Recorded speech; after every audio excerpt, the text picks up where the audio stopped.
Et ben du coup, on va aller se voir la légende de Manolo. Donc, c'est un bon choix. Donc, La Légende de Je Manolo, c'est un sais, film de Jorge Gutiérrez, produit entre autres par par Guillermo del Toro. Guillermo del Toro.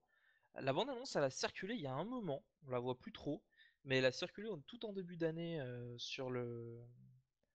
au cinéma. Et franchement, c'est un film qui a l'air très joyeux, très coloré, Bah il a tout du en cachet en ayant. fait. Tout de suite, moi je me suis dit, la vache, c'est super joli. Il y Ouais. a ce côté très jour des morts. Ben, un Mexicain, ouais, qui est très Voilà. coloré, très, enfin, entre guillemets, joyeux. Du coup, c'est normal qu'il sorte à la limite à cette période. Ouais, tout à fait. Ouais, enfin, je suis vraiment emballé.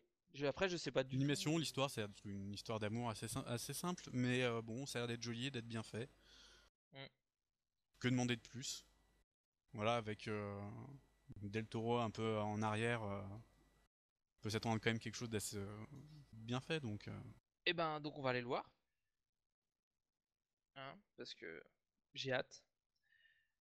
Et puis on revient dans quelques instants pour dire ce qu'on en a pensé. Et bah du coup, j'ai plutôt bien aimé ce film. Ouais, vraiment sympa. Ben, comme ce que j'attendais, d'un film très coloré, euh, Bah, il y a très vraiment drôle. l'esprit du jour des morts qui est plutôt festif que triste. Ce qui conduit des fois à des choses un peu étranges. Mais il l'explique, c'est pas. Enfin, le film a le mérite justement d'expliquer un peu ce que c'est que le jour des morts. C'est pas juste un film pour les Mexicains. C'est plutôt drôle d'ailleurs. On réagit sur le Mexique est le centre de l'univers. Enfin, plein de petits trucs comme ça qui fait que il y a un certain, on va dire, c'est le même patriotisme, mais un petit peu plus poussé. J'ai envie de dire, c'est qu'on peut retrouver dans des films américains où c'est souvent très décrié. Là, ils en jouent un peu, je trouve. Dire, c'est le Mexique, c'est le Mexique quoi. Voilà, c'est le centre du monde. Euh, les personnages sont assez sympathiques. J'ai trouvé, bah, il y a le triangle, on va dire le triangle amoureux des trois personnages principaux, qui sont Mhm. donc Manolo, le héros, Maria, donc la jeune fille, et le Joaquin. rival, donc Joaquin, qui, Joaquin. voilà, c'est ça. Mais c'est pas quelque chose, on peut dire, Il n'y a il n'y a pas un pas un gentil, un affrontement. méchant, on va dire. C'est Voilà, chacun plus. des deux veut la fille, mais ils continuent à être potes en fait, jusqu'à un certain point bien sûr, mais ils continuent à être potes et voilà, je trouve le film vraiment sympa. Pas mal de références. Il y a quand même pas mal de petites références, enfin pas de références, mais les personnages ont certaines attitudes qui, est- qui sont drôles. Je pense notamment au Chandler qui a un aspect un peu entre le rappeur et le surfeur. Enfin, c'est un stoner. Mais bon, ouais, ouais. On va pas rentrer dans le détail. Le... Il y a plein de petites touches comme ça qui rendent le film vraiment sympathique et pas ennuyeux en fait. C'est-à-dire qu'à aucun moment l'action ralentit à un point de s'ennuyer. C'est assez rythmé tout le long. Les doses d'humour sont. Il y a quand même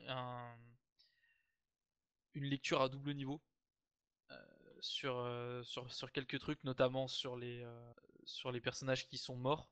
Je pense notamment au personnage de la grand-mère qui est assez excellent. Les. ben, Ouais, non. visuellement parlant, c'est vraiment très joli, hein. On l'avait déjà vu dans les bandes annonces, mais il y a vraiment un charme dans ce film qu'il n'y a pas dans beaucoup de films d'animation, car il a son. Enfin, il a vraiment un caractère qui est propre à lui-même.